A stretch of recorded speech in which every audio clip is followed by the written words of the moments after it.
আসসালামু আলাইকুম। মাত্র 5 মিনিটে ব্রেড দিয়ে তৈরি এই নাস্তাটি খুব মজার আর খুব হেলদি, যা কোনো ঝামেলা ছাড়াই খুব সহজেই তৈরি করে নেওয়া যায়।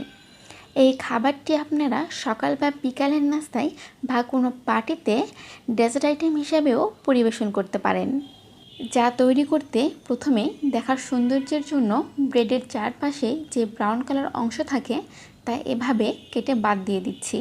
এরপরে একটি বেলুনির সাহায্যে প্রতিটি ব্রেড এভাবে চাপ দিয়ে খুব ভালো করে একটু বেলে নিচ্ছি। এতে করে ব্রেডগুলো অনেকটা পাতলা হয়ে যাবে আর রোল করার সময় ভেঙে যাবে না। এই পার্টটা কিন্তু স্কিপ করলে চলবে না।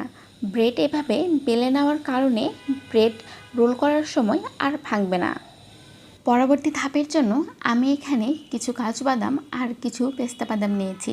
আপনারা আপনাদের পছন্দ অনুযায়ী যে কোনো বাদাম বা ড্রাই ফ্রুটস ব্যবহার করতে পারেন, তবে সেগুলো এভাবে ছোট ছোট করে টুকরো করে কেটে নিতে হবে, ঠিক যেমনটা আপনারা এই মুহূর্তে স্ক্রিনে দেখতে পাচ্ছেন।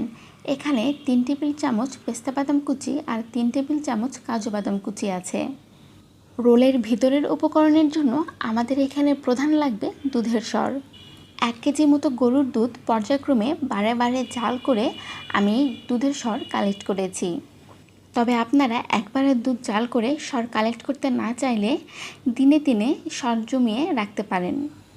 ফ্রিজে নর্মালে 7 থেকে 8 দিনের মতো দুধের সর ভালো থাকে।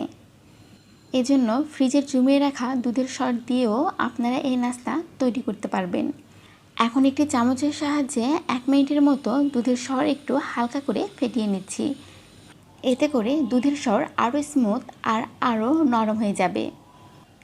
মিনিট খানিকের মতো ফেটিয়ে নেওয়ার পর দুধের সর একটি বড় বাটিতে পার করে নিচ্ছি আর তার মধ্যে দিয়ে দিচ্ছি 5 টেবিল চামচ কনডেন্স মিল্ক। আপনারা কতটা মিষ্টি খেতে পছন্দ করেন তার উপর নির্ভর করে কনডেন্স মিল্কের পরিমাণ কিছুটা কম বা বেশি করে নিতে পারবেন।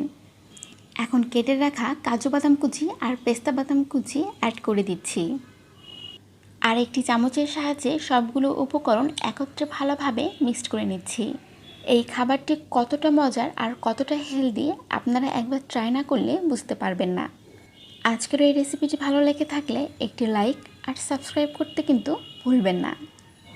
সবগুলো উপকরণ একত্রে ভালোভাবে মিক্সড করে নেওয়া হয়ে গেলে আমরা প্রথমের দিকে যে ব্রেড বেলুনি দিয়ে বেলে রেডি করে রেখেছিলাম তার মধ্যে দুধের সর আর বাদামের মিশ্রণ এভাবে ভালোভাবে দিয়ে দিচ্ছি। পুরো ব্রেডে ভালো করে দেওয়া হয়ে গেলে এভাবে ভিডিওটিতে দেখানো নিয়ম অনুসারে আলতো করে ধীরে ধীরে রোল করে নিলেই হয়ে যাবে। এটি আসলে বলে বোঝানোর কিছুই নেই, এটি আসলে দেখেই বুঝে নিতে হবে। ঠিক এভাবে আমি প্রতিটি রোল রেডি করে নিব। এখন এই ব্রেড রোলের উপরে আমি কনডেন্স মিল্ক দিয়ে দিচ্ছি। অবশ্যই কিন্তু কনডেন্স মিল্ক দিতে হবে, এতে করে ব্রেডের উপরের অংশ অনেক বেশি নরম থাকবে আর খেতেও অনেক বেশি মজার হবে। একটি চামচের সাহায্যে ব্রেডের উপরে কনডেন্স মিল্ক এভাবে আলতো করে ভালো করে মাখিয়ে নিচ্ছি। এখন দেখার সৌন্দর্যের জন্য কিছুটা কনডেন্স মিল্কে আমি রেড ফুড কালার মিশিয়ে নিয়েছি। এরপরে চামচের সাহায্যে এভাবে দিয়ে দিচ্ছি আর সর্বশেষ এই ব্রেড রোলের উপরে কাজু বাদাম কুচি দিয়ে পরিবেশন করে নিচ্ছি। ঠিক এমনই আগামীতে নতুন রেসিপির সাথে দেখা হবে। সুস্থ থাকবেন, ভালো থাকবেন। ধন্যবাদ।